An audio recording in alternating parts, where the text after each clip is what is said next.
Dear student, आज हम शुरू करने जा रहे हैं unit third, chapter third polynomial. Unit third है, ये आपके कितने मार्क्स का? 12 मार्क्स का है। और इसके अंदर 3 चैप्टर इंक्लूड है, chapter third, chapter fourth and chapter fifth. तो सबसे पहले शुरू करते हैं चैप्टर थर्ड पॉलिनोमियल।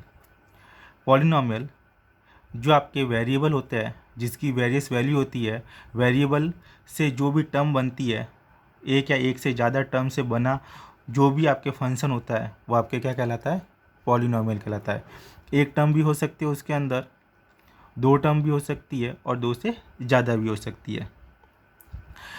जो वेरिएबल होता है, जिसकी वेरियस वैल्यू जैसे एक्स वाई जेड वगैरह जो होते हैं उसके अंदर, वो वेरिएबल कहलाते हैं। उसकी वैल्यू फिक्स नहीं होती है, चेंज होती रहती है, इसीलिए उसको क्या कहते हैं?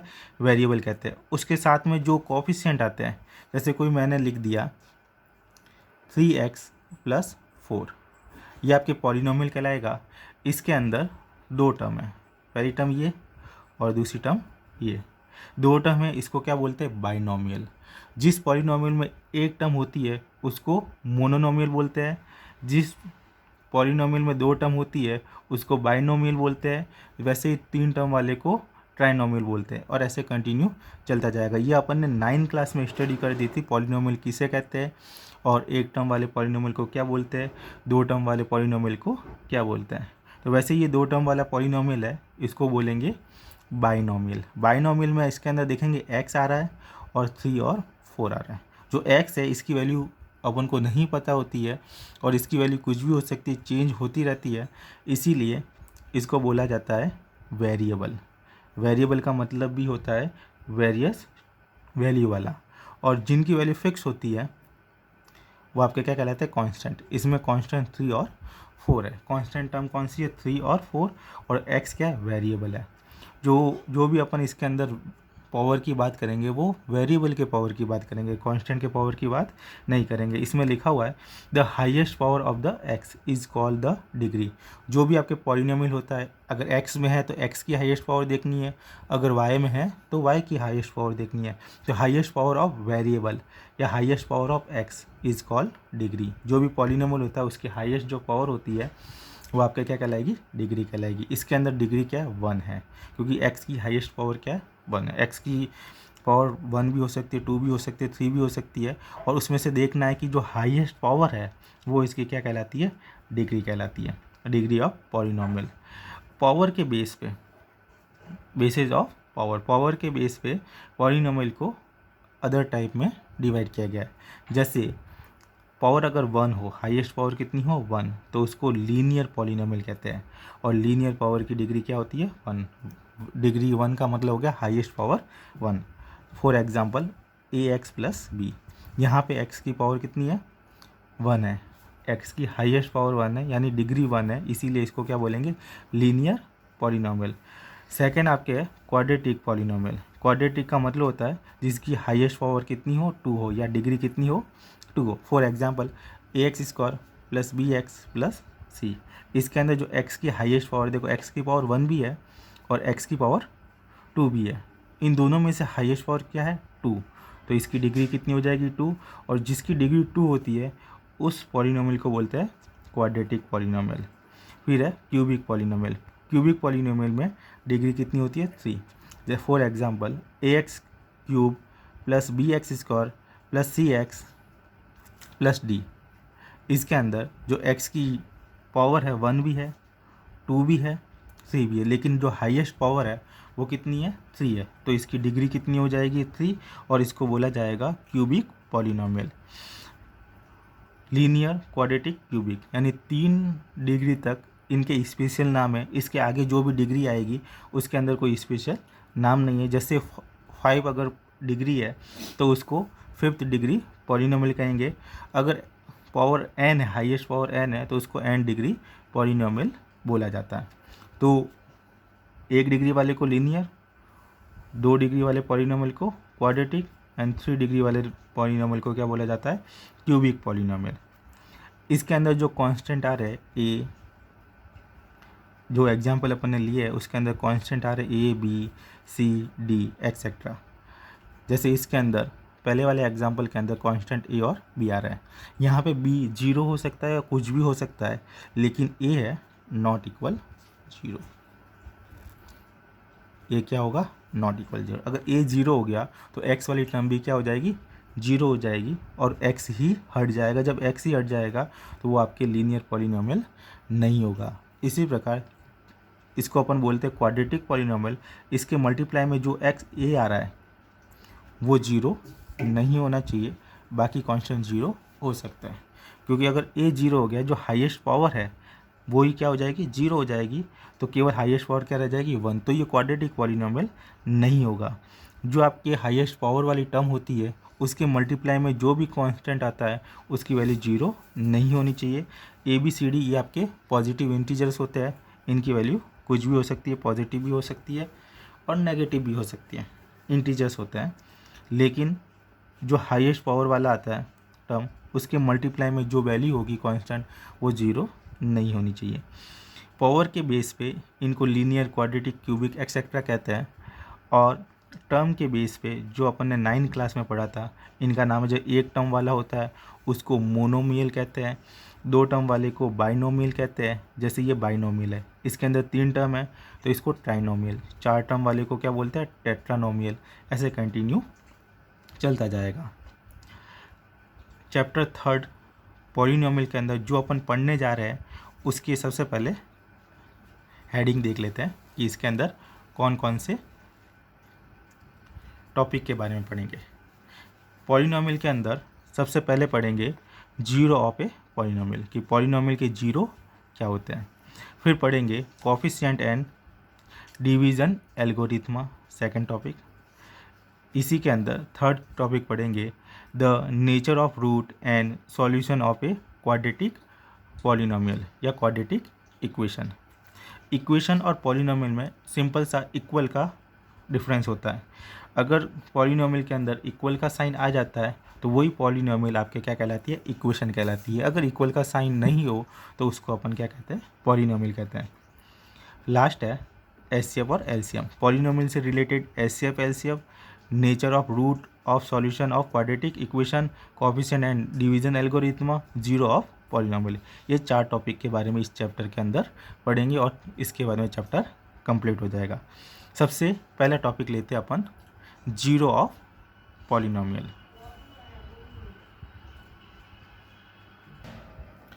देखते हैं zeros of a polynomial. Polynomial के जीरोज क्या होते हैं? जैसा कि नाम से स्पष्ट है, जीरोज यानी पॉलिनोमियल के अंदर जो वेरिएबल आता है या एक्स आता है उसकी ऐसी वैल्यू जिसको रखने पे उस पॉलिनोमियल की वैल्यू क्या हो जाए? 0 हो जाए, उसको अपन क्या कहते हैं? Zeros of polynomial. जैसे एग्जांपल लेते हैं, x + 4, ये आपके कोई एक पॉलिनोमियल है जिसके अंदर कितनी टर्म है? 2 टर्म है। 2 टर्म है इसीलिए इसको क्या बोलेंगे? बाइनोमियल। और हाईएस्ट पावर 1 है, इसको बोलेंगे लीनियर पॉलिनोमियल। जो बाइनोमियल है, लीनियर पॉलिनोमियल है, इसके अंदर x की ऐसी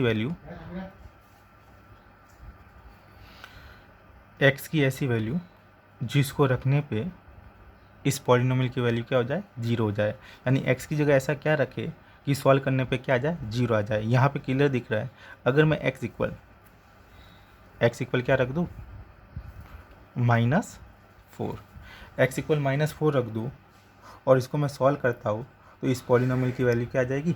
0। जैसे सॉल्व करते हैं, यानी x की जगह मैं -4 रखूँगा और इसको सॉल्व करूँगा तो -4 + 4 क्या हो जाएगा? 0। तो ये जो x इक्वल -4 है ये क्या कहलाएगा? Zeros of a polynomial. Linear polynomial जो होता है उसके अंदर x की पावर 1 होती है। x की पावर 1 है इसीलिए उसके जीरो कितने आएंगे? एक ही जीरो आएगा। अगर क्वाड्रेटिक पॉलिनोमियल होता, उसकी पावर 2 होती है हाईएस्ट पावर, तो उसके अंदर कितने जीरो आते हैं? 2 जीरो। जैसे एग्जांपल लेते हैं x² - 4, क्या लेते हैं? x² - 4। यहाँ पे x की ऐसी वैल्यू जिसको रखने पे क्या आ जाए? 0 आ जाए, तो आपके क्या आ जाएगा? Zeros of a polynomial. जैसे यहाँ पे मैं +4 रखता हूँ, क्या रखता हूँ? +4, x इक्वल +4 और सॉल्व करता हूँ तो भी मेरे पास में क्या आएगा? 0 आ जाएगा। और x इक्वल क्या रखता हूँ? +4 नहीं, x इक्वल क्या रखता हूँ +2 और सॉल्व करता हूँ, यानी +2 का स्क्वायर 4 हो गया, 4 - 4 क्या हो जाएगा 0, और x इक्वल -2 रखता हूँ, यानी -2 का स्क्वायर भी कितना हो जाएगा प्लस का 4 ही आएगा, +4 - 4 कितना हो जाएगा 0, यानी +2 रखने पे भी इसकी वैल्यू 0 आ रही है, -2 रखने पे भी इसकी वैल्यू क्या आ रही है 0 आ रही है। तो क्वाड्रेटिक जो पॉलिनॉमियल होते हैं उसके कितने होते हैं 2 0 होते हैं। वैसे क्यूबिक होगा उसके अंदर 3 0 आएंगे, और जितनी पावर होती है उसके अंदर x की वैल्यू भी उतनी ही निकलती है, और वो x की वैल्यू क्या कहलाएगी 0 ऑफ ए पॉलिनॉमियल। नॉर्मल सा है x की ऐसी वैल्यू जिसको रखने पे पॉलिनॉमियल की वैल्यू क्या हो जाए 0 हो जाए, वो आपके क्या कहलाता है 0 ऑफ ए पॉलिनॉमियल कहलाता है। इस चैप्टर के अंदर अपन ओनली फॉर क्वाड्रेटिक पॉलिनॉमियल के बारे में ही स्टडी करेंगे। लीनियर पॉलिनॉमियल के बारे में छोटी क्लासों में स्टडी कर दिया, अब 10th क्लास के अंदर ओनली फॉर कौन सा पॉलिनॉमियल होगा क्वाड्रेटिक पॉलिनॉमियल। क्वाड्रेटिक पॉलिनॉमियल की जो जनरल फॉर्म होती है, जैसा कि अपन ने ऊपर देखा था, वो जनरल फॉर्म होती है ax² + bx + c। ये आपके क्वाड्रेटिक पॉलिनॉमियल की जनरल फॉर्म होती है ax² + bx + c। ये इसकी जनरल फॉर्म है। चूँकि ये x में पॉलिनॉमियल है तो इसको अपन f(x) भी लिख सकते हैं। ये आपके क्वाड्रेटिक पॉलिनॉमियल की जनरल फॉर्म। इसके अंदर जो x² का कोफिशिएंट है वो आपके a है, x का कोफिशिएंट है वो आपके b है, और जो कांस्टेंट है वो आपके c है। यानी a की बात करें तो a is the coefficient of x², b is the coefficient of x and c is constant term. तो इसके आपके ए बी सी की वैल्यू हो जाएगी। आपको किसी पॉलिनॉमियल के अंदर ए बी सी की वैल्यू फाइंड करनी है। ए की वैल्यू होती है कोफिशिएंट ऑफ x², बी की वैल्यू होती है कोफिशिएंट ऑफ x एंड सी है कांस्टेंट टर्म। फॉर एग्जांपल, जैसे मैं क्वाड्रेटिक पॉलिनॉमियल लेता हूँ 3x² + 7x + 8। इस पॉलिनॉमियल के अंदर अगर आपको a की वैल्यू निकालनी है तो a की वैल्यू हो जाएगी कोफिशिएंट ऑफ x², कितनी हो जाएगी 3। जनरल टर्म से कंपेयर करनी है, यहाँ पे x² का कोफिशिएंट a है तो यहाँ पे x² का कोफिशिएंट क्या 3 है, तो a इक्वल कितना हो जाएगा 3। b की वैल्यू, b यहाँ पे क्या x का कोफिशिएंट है और यहाँ पे x का कोफिशिएंट क्या है b है, तो वो आपके कितना हो जाएगा 7। यहाँ पे कांस्टेंट टर्म c है और यहाँ पे कांस्टेंट टर्म कितनी है 8। तो ये आपकी ए बी एंड सी की वैल्यू हो जाएगी। इसके अंदर जो x की वैल्यू निकलती है क्वाड्रेटिक पॉलिनॉमियल के अंदर वो 2 निकलेगी। x की वैल्यू कितनी निकलेगी 2। इससे पहले मैं बता चुका हूँ कि जितनी पावर होती है हाईएस्ट पावर उतनी x की वैल्यू होती है। ये क्वाड्रेटिक पॉलिनॉमियल है तो इसके अंदर इसके 0 कितने निकलेंगे 2 0 निकलेंगे। इसके 0 को अपन अल्फ़ा और बीटा से लेट करते हैं। इसके एक 0 को अपन मान लेते हैं अल्फ़ा और इसके दूसरे 0 को अपन क्या मानते हैं बीटा।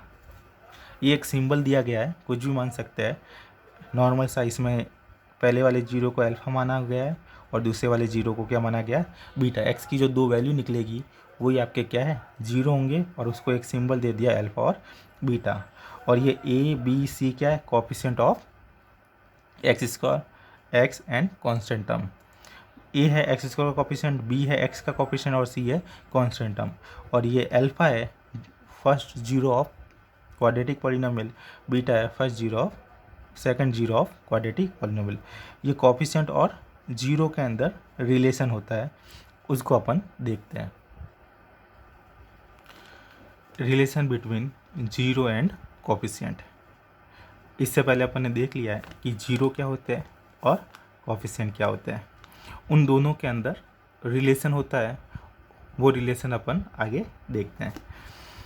जो जनरल फॉर्म होती है क्वाड्रेटिक पॉलिनॉमियल की होती है f(x) = ax² + bx + c, where जहाँ पे a b एंड c क्या है, a है कोफिशिएंट ऑफ x², b है कोफिशिएंट ऑफ x और c है कांस्टेंट टर्म। तो ये इसके क्या कहलाते हैं कोफिशिएंट कहलाते हैं कोफिशिएंट। और इसके अंदर इसको सॉल्व करने पे x की जो वैल्यू आएगी वो इसके क्या कहलाएंगे 0, और इसको अपन रिप्रेजेंट करते हैं अल्फ़ा और बीटा से। यहाँ तक अपन ने देख लिया था।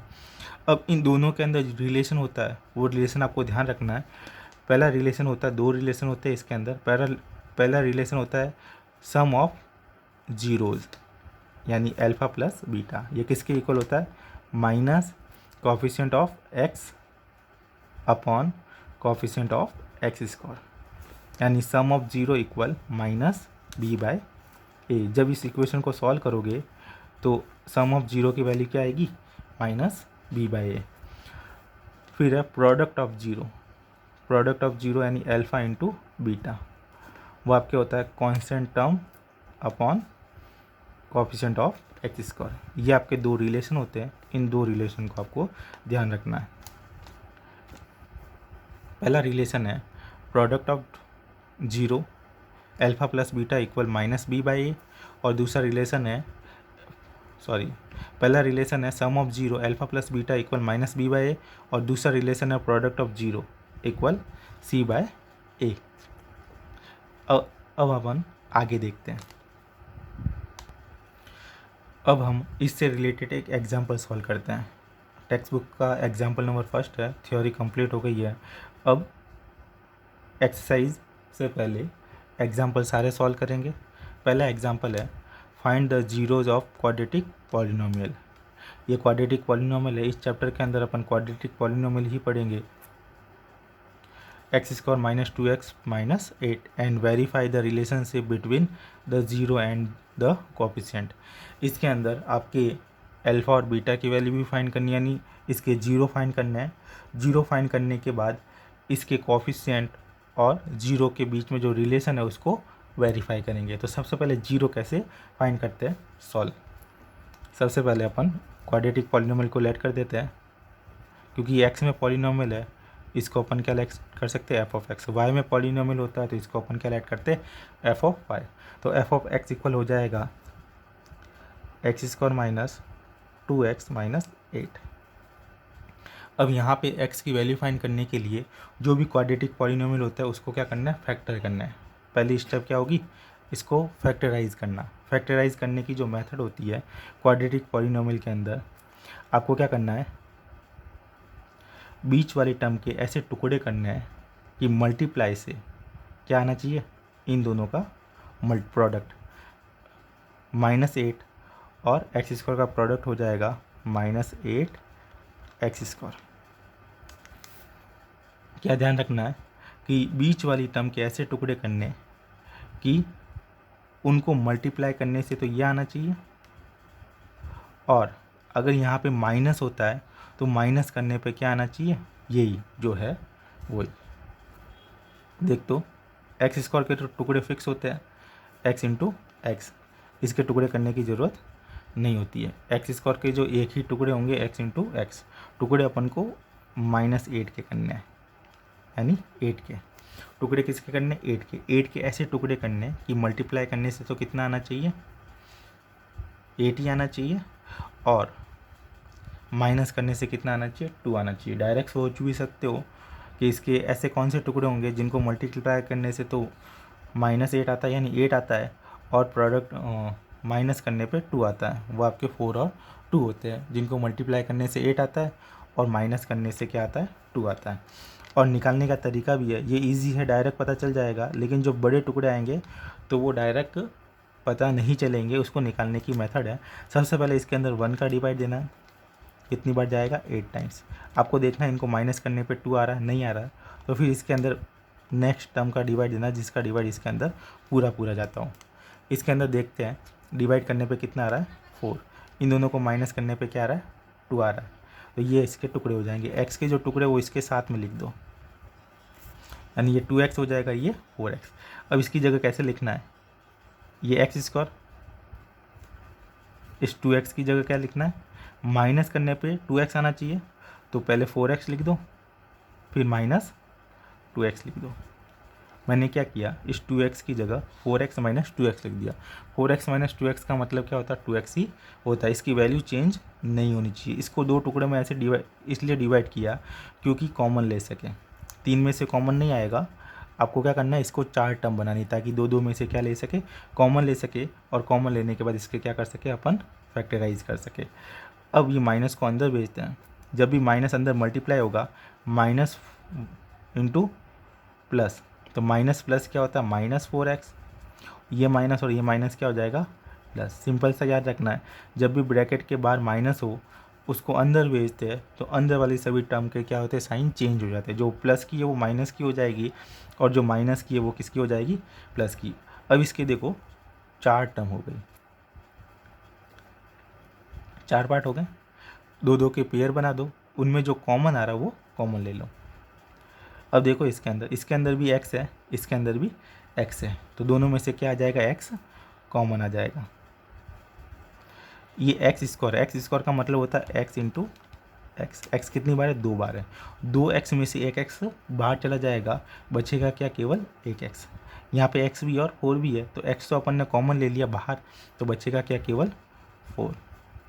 अब यहाँ पे देखो इन दोनों में से इसके अंदर भी 2 का डिवाइड जा रहा है, इसके अंदर भी 2 का डिवाइड जा रहा है। 2 का डिवाइड जाने का मतलब है कि उसके मल्टीप्लाई के अंदर 2 हो गई। 8 को अपन लिख सकते हैं 2 इंटू 2 मल्टीप्लाई करेंगे तो क्या आएगा 8, तो इसके अंदर 2 ऑलरेडी है।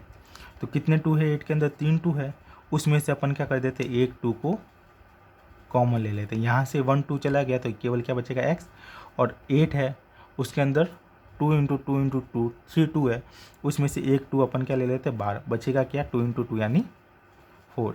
सिंपल सा याद रखना है, जो आपने कॉमन लिया है उसका उस टर्म के अंदर क्या देते हैं डिवाइड। तो इसके अंदर 2 का डिवाइड देंगे 2 कट जाएगा केवल x बचेगा, इसके अंदर 2 का डिवाइड देंगे तो क्या आएगा 4। कॉमन लेते समय ध्यान रखना है कि दोनों ब्रैकेट के अंदर एक जैसी संख्या आनी चाहिए, अलग अलग साइन का भी डिफरेंस नहीं होना चाहिए। अब जो दोनों ब्रैकेट के अंदर एक जैसी संख्या आई है उस एक जैसी संख्या को अपन क्या करेंगे कॉमन लेंगे। ये भी x-4 है और ये भी क्या x-4 इसमें से कॉमन आ जाएगा तो बचेगा x, और इसमें से x-4 कॉमन आ जाएगा बचेगा क्या प्लस का 2। ये इसके क्या हो गए फैक्टराइज हो गए, यानी f ऑफ x की वैल्यू कितनी आ गई x-4 x + 2।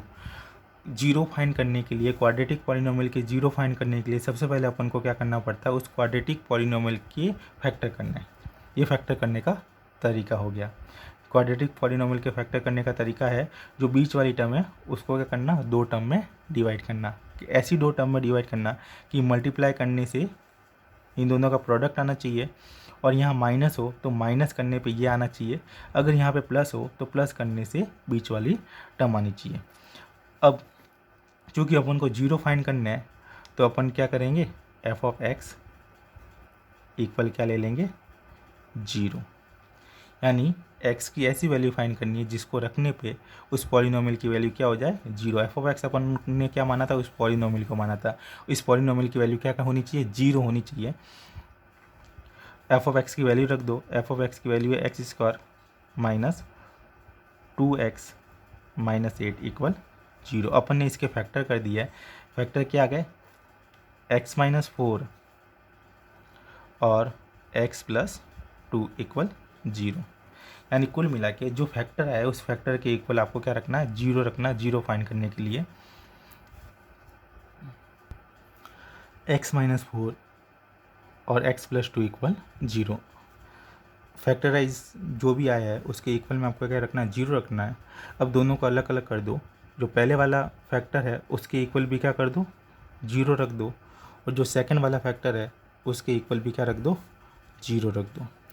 इसको सॉल्व करना है, ये आपके लीनियर पॉलिनोमियल होगा, ये भी आपके लीनियर पॉलिनोमियल होगा। इसको सॉल्व करने का सिंपल सा तरीका है, इक्वल का साइन आया है इसलिए इसको क्या बोलेंगे इक्वेशन बोलेंगे। ये -4 उधर जाके क्या हो जाएगा प्लस का 4, तो x इक्वल कितना आ जाएगा 4, और ये प्लस का 2 है उधर जाके क्या हो जाएगा माइनस का 2, x इक्वल कितना आ जाएगा 2।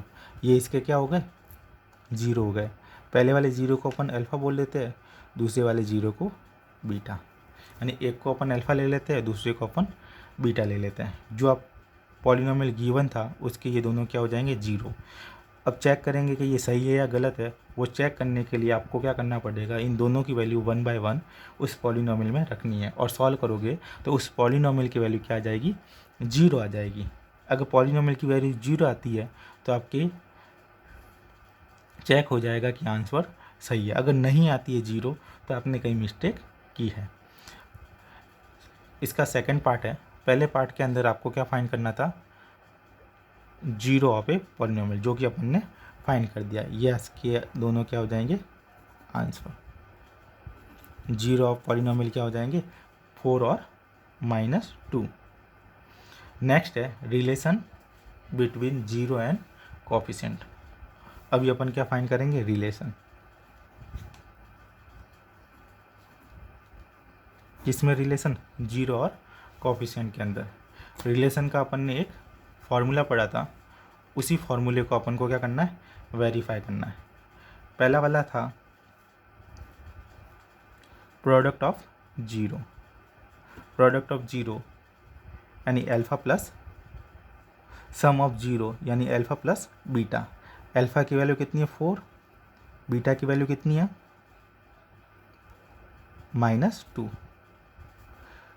प्लस माइनस क्या हो जाएगा -4 - 2 कितना हो जाएगा 2, यानी सम ऑफ 0 कितना आ गया 2।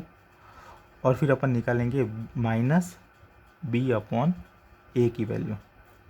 माइनस b की वैल्यू क्या हो जाएगी, जो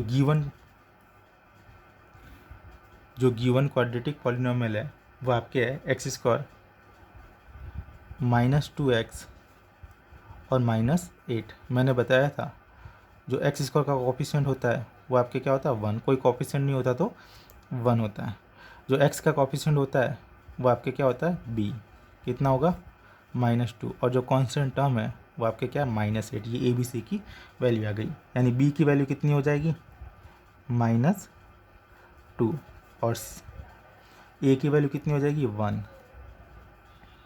माइनस माइनस क्या हो जाएगा +2। सम ऑफ 0 कितना आ गया +2 और -b/a क्या आ जाएगा +2। तो यानी कि अल्फा प्लस बीटा इक्वल क्या हो गया -b/a। ये आपके पहला रिलेशन क्या हो गया, वेरीफाई हो गया। और दोनों की वैल्यू सेम आई है, वो कितनी आई है 2। दोनों की वैल्यू कितनी आ गई 2 आ गई। अब देखो second relation. Second relation product of 0 था। प्रोडक्ट ऑफ 0 होता है अल्फ़ा इंटू बीटा। अल्फ़ा की वैल्यू अपन ने निकाली थी 4 और बीटा की वैल्यू अपन ने निकाली है -2। दोनों का प्रोडक्ट करेंगे वो आपका आ जाएगा -8। नेक्स्ट है c/a।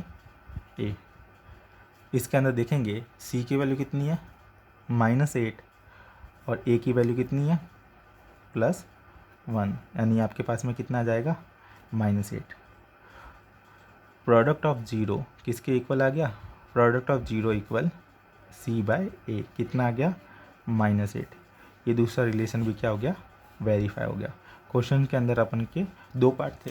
पहले पार्ट के अंदर आपको क्या करना था कि 0 फाइंड करने थे, तो 0 अपन ने फाइंड कर लिए, -4 और -2। सेकेंड पार्ट के अंदर रिलेशन को क्या करना था, वेरीफाई करना था। तो ये आपके रिलेशन क्या हो गया, वेरीफाई। 2 रिलेशन थे 0 और कोफिशिएंट में। पहला रिलेशन ये था और दूसरा रिलेशन ये था। ये आपके क्वेश्चन कंप्लीट हो गया।